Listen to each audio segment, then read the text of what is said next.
প্রিয় দর্শক, যেখান থেকে দেখছেন সকলের প্রতি আমার আন্তরিক সালাম ও মোবারকবাদ। আসসালামু আলাইকুম। এই মুহূর্তে আমরা আছি চুয়াডাঙ্গা জেলার আলমডাঙ্গা উপজেলার ডাউকি ইউনিয়নের ৯ নম্বর ওয়ার্ড মাধবপুর গ্রাম। মাধবপুর গ্রামের পশ্চিম পাড়া থেকে এই মুহূর্তে আমি অবস্থান করছি।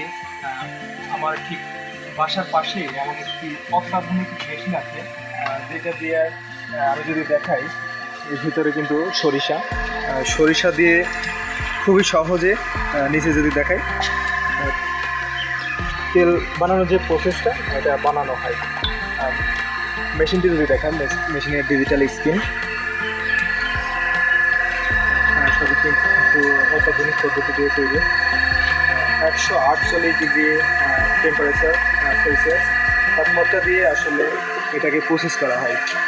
এর ভিতরে যখন সরিষা দেওয়া হয়, এখানে কিন্তু আছে একটি হিটার, যেটা ইলেকট্রিসিটির মাধ্যমে এটাকে হিট দিয়ে এই যে উচ্ছিষ্ট অংশ সেটাকে বাইরে ফেলে দিচ্ছে এবং তেলটাকে নির্যাস হিসাবে এই ভিতরে রেখে দিচ্ছে।